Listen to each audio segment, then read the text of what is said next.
Hello guys, कैसे हैं आप सब। आई होप आप सभी अच्छे होंगे। तो दोस्तों, आज की वीडियो के अंदर हम पढ़ने वाले हैं नास्तिक दर्शन। तो इससे पहले हम सारे आस्तिक दर्शन पढ़ चुके थे, वाद भी पढ़ चुके थे, और पिछली वीडियो में मैं आपको परमाणुवाद भी बता चुका था, जो एक छूट गया था मुझसे। तो अब हम नास्तिक दर्शन पढ़ते हैं। तो नास्तिक दर्शन के अंदर मैं आपको बता दूं कि नास्तिक दर्शन के अंदर 3 दर्शन आते हैं। वो कौन कौन से हैं? चारवाक दर्शन, जैन दर्शन, बौद्ध दर्शन। ये 3 दर्शन नास्तिक दर्शन के अंदर आते हैं। और जो आस्तिक दर्शन के अंदर कितने दर्शन आते हैं? 6 दर्शन आते हैं। वो कौन कौन से थे? सांख्य दर्शन, योग दर्शन, वैशेषिक दर्शन, न्याय दर्शन, पूर्व मीमांसा मीन्स धर्म मीमांसा, और उत्तर मीमांसा मीन्स वेदांत दर्शन। ये 6 दर्शन तो आस्तिक दर्शन के अंदर आते थे। इन्हीं को ही हम 6 दर्शन बोलते थे। और नास्तिक दर्शन के अंदर 3 दर्शन आते थे। मेजरली जो दर्शन है आस्तिक और नास्तिक, वो 9 है। लेकिन अगर सर्वदर्शन संग्रह की मैं बात करूं, मैं पहले आपको दर्शन की इंट्रोडक्शन में मैं आपको बता चुका हूं कि सर्वदर्शन संग्रह के अंदर 16 दर्शन माने गए हैं। और उन 16 में से 9 क्या है? मेजर है। 9 में से 9 के भी फिर 2 पार्ट्स हो गए। एक तो हो गया आस्तिक दर्शन, दूसरा हो गया नास्तिक दर्शन। आस्तिक में कितने आ गए? 6, और नास्तिक में कितने आ गए? 3। तो अब हम नास्तिक दर्शन पढ़ते हैं। तो सबसे पहला हम आज देखने वाले हैं वो है चारवाक दर्शन। तो जो चारवाक दर्शन के जो प्रवक्ता थे या जो प्रोपाउंडर थे, वो कौन थे? महर्षि चारवाक। तो जो चारवाक थे वो क्या मानते थे? वो सिर्फ और सिर्फ प्रत्यक्ष प्रमाण को मानते थे। तो जो चारवाक दर्शन है वो सिर्फ और सिर्फ एक प्रमाण को मानता है, मीन्स प्रत्यक्ष प्रमाण को। इसका मतलब है जो दिखेगा उसी को ही मानेंगे ये लोग। फिर इसके बाद में क्या है? ये पहला दर्शन है और ओल्डेस्ट नास्तिक दर्शन है। It is first and oldest नास्तिक दर्शन। ये सबसे ओल्डेस्ट है नास्तिक दर्शनों में। It reference are also available in Mahabharata and Gita. ये दर्शन इतना पुराना है और इतना सबसे पहला है, जो इसके जो रेफरेंस है वो महाभारत और भगवत गीता में भी आपको मिलेंगे। किसके रेफरेंस? चारवाक दर्शन की। फिर ये जो दर्शन है वो ईश्वर की सत्ता को नहीं मानता है। मतलब ये जो दर्शन है ये ईश्वर को मानता ही नहीं है। The Charvak darshan is don't believe in gods. फिर ये दर्शन केवल प्रत्यक्ष प्रमाण को मानता है, यानी जो चीज़ हमें दिखाई दे रही है या जो चीज़ हमारे सामने है उसी को ही ये मानता है। मैं आपको बता चुका कि प्रत्यक्ष प्रमाण का मतलब क्या होता है। तो ये सिर्फ और सिर्फ एक प्रमाण को मानता है, वो है प्रत्यक्ष प्रमाण।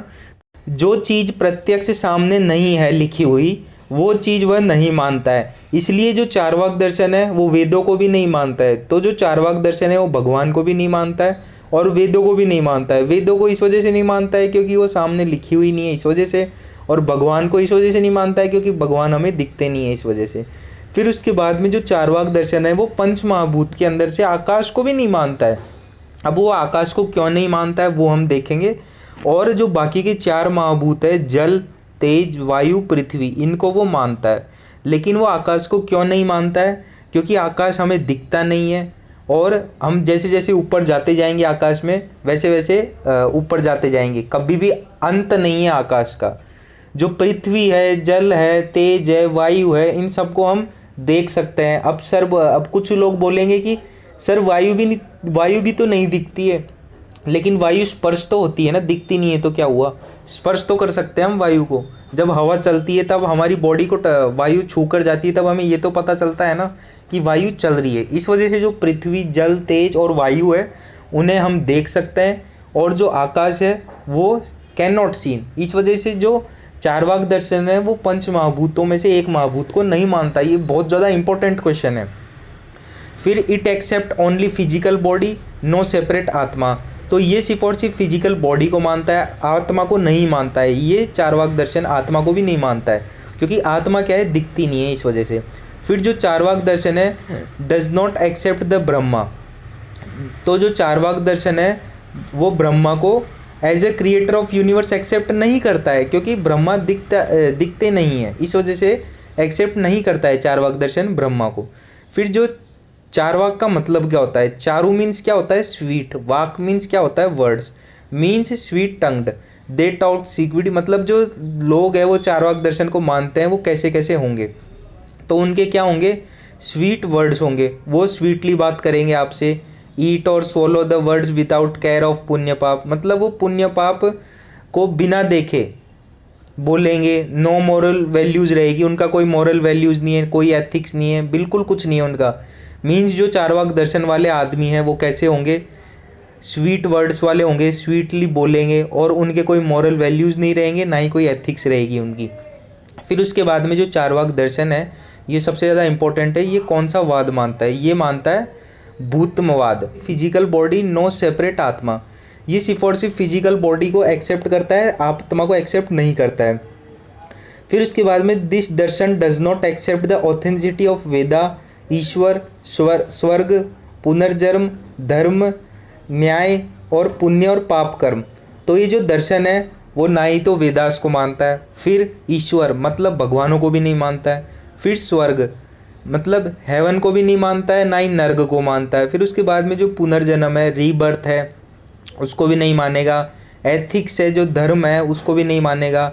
न्याय है, जो मॉरल वैल्यूज़ है, न्याय करना वगैरह, इनको भी नहीं मानेगा। फिर उसके बाद में जो पुण्य और पाप कर्म है, पुण्य करोगे तो आप स्वर्ग में जाओगे, पाप करोगे तो आप नर्क में जाओगे, इन सबको नहीं मानता है वो।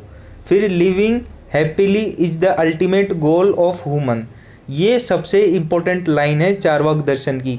चारवाक दर्शन का अल्टीमेट एम क्या है, आप सिर्फ और सिर्फ खुश रहो, वही अल्टीमेट गोल है ह्यूमन का। ये अल्टीमेट गोल ह्यूमन का मोक्ष प्राप्ति नहीं मानता है। ये सबसे बड़ी बात है चारवाक दर्शन की। फिर life start in the body naturally without any divine process. जो हमारे शरीर में जो लाइफ चालू होती है वो किसी ऊपर वाले की देन नहीं है, ये सिर्फ और सिर्फ एक नेचुरली प्रोसेस है। फिर a man is born as result of sexual hunger but not due to vidhi और कर्म। जो मैन होता है वो रिजल्ट है सेक्सुअल हंगर का, मतलब जो मैन होता है वो बोर्न होता है किसकी वजह से, जो सेक्सुअल हंगर होता है उसकी वजह से। फिर उसके बाद में as per Charvaka darshan the creation occur only by the combination of atoms of prithvi, aap, tej and वायु। तो यहाँ पर ये कहा गया है कि एज पर चारवाक दर्शन ये कहता है कि जो सृष्टि का क्रिएशन है वो कॉम्बिनेशन ऑफ एटम्स के वजह से हुआ है। और कौन कौन से एटम्स, पृथ्वी, आप, तेज और वायु। यहाँ पर आकाश की बात नहीं करी गई है, ये आप ध्यान रखना, क्योंकि चारवाक दर्शन आकाश महाभूत को नहीं मानता है। फिर the chaitanya shakti in the body is not due to the entry of soul but it is due to self generated chemical changes.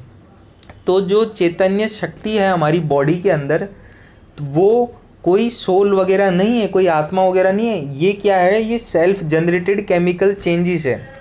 ये क्या मानता है, बिलीव्स इन स्वभाव उपरमवाद। स्वभाव उपरमवाद को मानता है। स्वभाव उपरमवाद क्या था, थ्योरी ऑफ नेचुरल डिस्ट्रक्शन।